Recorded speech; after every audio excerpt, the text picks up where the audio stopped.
Hello guys, welcome back to knowledge cruise officer. ये है मासिक मूल्यांकन 6 नवंबर की कक्षा 10वीं की विषय विज्ञान। तो ये जो आई हुई है आपको कल परसों मिली हो गया। तो सारे जो आंसर्स हैं हमारे चैनल में आ गए हैं, तो आप जाके देखिएगा वीडियोस में। और अभी तक चैनल सब्सक्राइब ना करो तो चैनल सब्सक्राइब करके बेल आइकन प्रेस कर देना, क्योंकि इसमें हम सारे असाइनमेंट के आंसर बोर्ड द्वारा भेजे गए आपके मासिक, आपके बोर्ड से रिलेटेड सारे इंपॉर्टेंट क्वेश्चन, सारी चीज़ें आपको देते हैं। और जो व्हाट्सअप का लिंक है वो आपको कमेंट बॉक्स में मिल जाएगा, तो वहाँ जाके आप ज्वाइन हो जाओ। कहाँ पे बाकी सारी जो न्यूज़ होती हैं वो वहाँ पे आती रहती हैं, ताकि आपको पता चलते रहे कि अभी क्या चल रहा है। तो सारी चीज़ें हैं, ज़्यादा देर ना करते हुए चलिए हम शुरुआत करते हैं। और आप हमें बताइए कि कमेंट में कि आपको और कौन से आंसर्स चाहिए, उस हिसाब से हम आपको आंसर्स देंगे। और यहाँ पे आप 9, 10th, 11th, 12th एक नंबर आपको कमेंट बॉक्स में हो गया, या फिर आप ग्रुप में ज्वाइन करोगे तो मिल जाएगा। तो वहाँ पे आप अपने PDF भेज सकते हो, आपको अगर आंसर्स उसका चाहिए तो ज़्यादा नहीं करते हुए प्रश्न 1 में चलते हैं, जहाँ पे पूछा गया यांत्रिक ऊर्जा को विद्युत ऊर्जा में बदलने का साधन क्या है।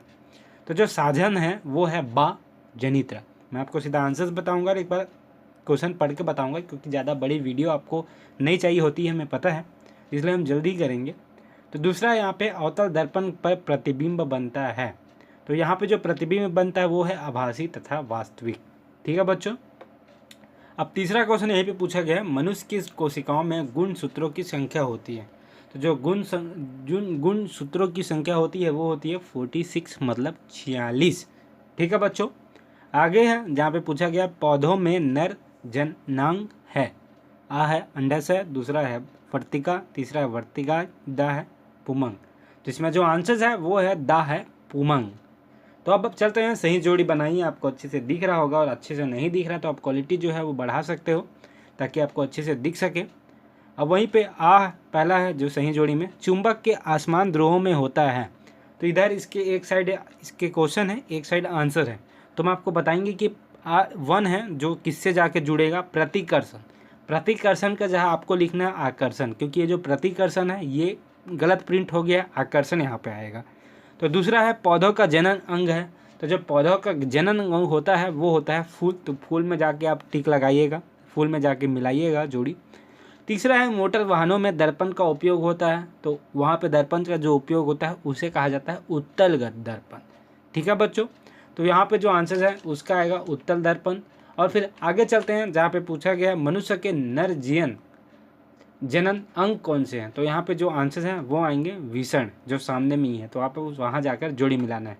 अब चलते हैं, हम सीधे आंसर्स में चलेंगे और आपको दिखाएंगे सेकंड से। तो आपको हम आंसर्स की ओर ले चलते हैं। क्या इंग्लिश बोलने से लगता है आपको डर?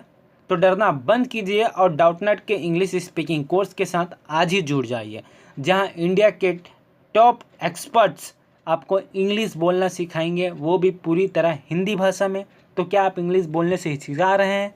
क्या आप इंग्लिश इंटरव्यू की तैयारी कर रहे हैं, या फिर आप फर्राटेदार इंग्लिश बोलना चाहते हैं? तो ये कोर्स आपके लिए ही है। आज ही डाउटनेट पर जाइए और ये कोर्स खरीदिए और अपने खुल के इंग्लिश बोलने के सपने को पूरा कीजिए। तो बच्चों, फिर यहाँ से होता है प्रश्न 2 की शुरुआत, जहाँ पे पहला क्वेश्चन है, अवतल दर्पण के कोई 2 उपयोग लिखिए। तो 2 उपयोग लिखने हैं, टार्च गाड़ियों के लाइट में दांत के चिकित्सक प्रयोग करते हैं, मतलब डॉक्टर दांत के जो होते हैं ना वो उनको। और प्रश्न 3 है, जहाँ पे पूछा गया है पुष्प के भागों के नाम लिखिए। तो पुष्प के भागों के नाम यहाँ पे लिखना है वायुदल, पंखुड़ी और पुंकेसर, स्टेमन्स। तो यहाँ पे इसके आंसर्स हैं, आप देख सकते हो, रोक के लिख लीजिएगा। हम ज़्यादा लंबी वीडियो नहीं बनाएंगे, छोटी बनाएंगे, ताकि आपको आंसर सिर्फ पता चला, आप स्क्रीनशॉट लो और लिख लो। और शेयर जरूर करो यार अपने दोस्तों, अपने जितने भी हैं। चुंबक के कितने ध्रुव होते हैं, नाम लिखिए। तो चुंबक के 2 ध्रुव होते हैं, नाम लिखना है आपको दक्षिणी ध्रुव और उत्तरी ध्रुव। ठीक है बच्चों। आगे चलते हैं प्रश्न 5वें में। तो 5 में आप देख सकते हैं, आभासी प्रतिबिंब और वास्तविक प्रतिबिंब में कोई 3 अंतर लिखना है। तो हमने 4 अंतर लिखे हैं, जैसे कि यहाँ पे पहला देख सकते हैं, प्रकाश की किरणें परावर्तन या अपवर्तन के बाद वास्तव में या एक बिंदु पर मिलती है। और यहाँ पे आप देख सकते हैं एक साइड क्या है। तो इस प्रकार इसके आंसर्स हैं यार, आराम से लिखिए, दोनों को ऐसा टेबल बना के आपको लिखना है, ताकि अच्छे मार्क्स आपको मिले। और आगे चलते हैं, जहाँ पे दिया गया प्रश्न 6, मनुष्य के मादा जनन अंग का नामांकित चित्र बनाना है। तो यहाँ पे मानव का मादा जनन यंत्र यहाँ पे है, जिसका वास्तविक आप देख सकते हो यहाँ पे। इस प्रकार जो मनुष्य का मादा जनन यंत्र है उसका आपको चित्र बना लेना है, और इसकी जो चीज़ें हैं उसको लिख लेना है, ताकि आपको पता चले। और आगे चलते हैं जहाँ पे आप देख सकते हैं चुंबकीय बल रेखा क्या है, इनके 3 गुण लिखे हैं। तो चुंबकीय बल रेखाएं क्या हैं उसको आप देख सकते हो कि उत्तरी ध्रुव से निकलकर वक्र बनाती है, चुंबक के दक्षिणी ध्रुव में प्रवेश करती है और पुनः चुंबक के अंदर से होती हुई वापस उत्तरी ध्रुव पर लौट आती है। अतः चुंबक बल रेखाएं बंद वृत्त बनाती हैं। तो यहाँ पे आपको इसके गुण जो है यहाँ पे आप देखने को मिलेंगे, तो आप इसे लिख लीजिएगा आराम से ऐसा। यहाँ पे हम आपको दिखा देते हैं, यहाँ पे देख सकते हो 3 गुण लिखे गए हैं, जहाँ पे तीसरा गुण है चुंबक क्षेत्र जहाँ प्रबल होता है वहाँ वह रेखाएं पास पास होती है। तो इस प्रकार है। दीर्घ उत्तरी में चलते हैं जहाँ पे एक क्वेश्चन 5 नंबर का है, जहाँ पे पहला है विद्युत जनित्र का वर्णन निम्नांकित शीर्षक के अंकित कीजिए। तो यहाँ पे नामांकित आरेख बनाना है, मतलब चित्र बनाना है, चित्र विद्युत जनित्र। और यहाँ पे देख सकते हो गैल्वेनोमीटर में आपको जी लिख देना है। इधर नॉक्स आउट है, चुंबकीय ध्रुव है, इसको बोला जाता है। अब ब्रश है यहाँ पे B1 B2, और उसके बाद इसके बारे में लिख लेना है जहाँ पे हमने नीचे में लिखा हुआ है। तो सिद्धांत इसका क्या है, तो सिद्धांत आप देख सकते हैं, आपको लिखना है, फिर उसकी कार्य विधि लिखना है। तो सिद्धांत आप यहाँ पे देख लीजिए, विद्युत जनित्र का मूल सिद्धांत, विद्युत जनित्र का सिद्धांत विद्युत चुंबकीय प्रेरण की परिघटना पर आधारित है, जिसके आधार पर जब किसी कुंडी के तल पर चुंबकीय फ्लक्स में परिवर्तन होता है तो उस कुंडी में प्रेरित विद्युत धारा प्रवाहित होती है। तो सिद्धांत इस प्रकार है। अब कार्य विधि आप यहाँ पे देख सकते हो, कार्य विधि क्या है। तो जब आर्मेचर ABCD को दक्षिणवाद दिशा में घुमाया जाता है तो कुंडी में विद्युत चुंबकीय प्रेरण के कारण विद्युत धारा प्रेरित हो जाती है। तो इस प्रकार जो कार्य विधि आप यहाँ पे देख पा रहे हैं, आराम से आप इसे लिखिएगा।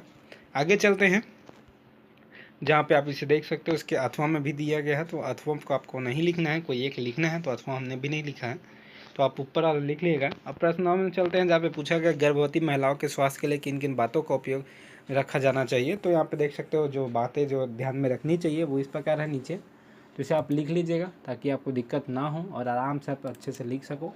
तो आगे चलते हैं जहाँ पे दूसरा पॉइंट है।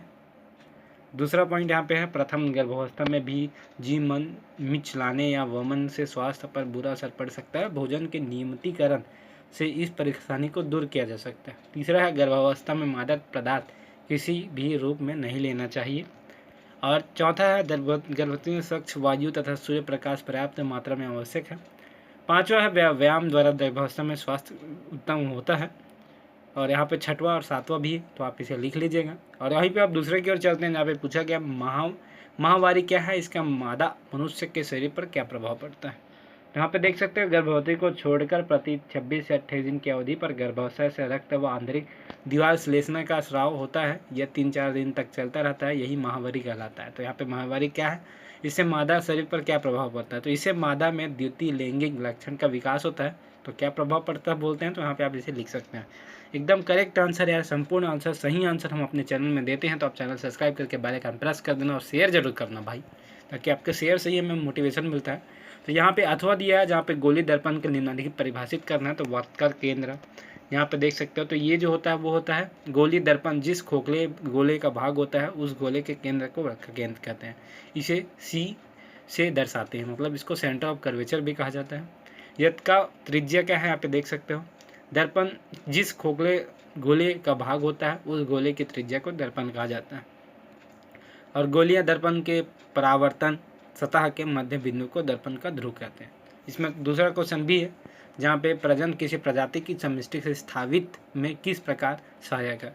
तो हम देख सकते हैं और किस प्रकार सहायक है, आपको यहाँ पे कोई एक क्वेश्चन लिखना है। तो इसमें से आप ऊपर वाला हमने आपको बता दिया था, तो आप ऊपर ही वाले लिख लीजिएगा, दूसरा वाला मत लिखिए, ये छोटा है तो नंबर कटने के चांसेस हो जाते हैं। तो इस प्रकार जो सारे आंसर वो कंप्लीट होते हैं। होप करता हूँ जो वीडियो है आपको पसंद आ रही होगी। पसंद आई होगी तो चैनल सब्सक्राइब करके बेल आइकन प्रेस कर लेना। तो आज के लिए सिर्फ इतना ही, चलिए हम चलते हैं।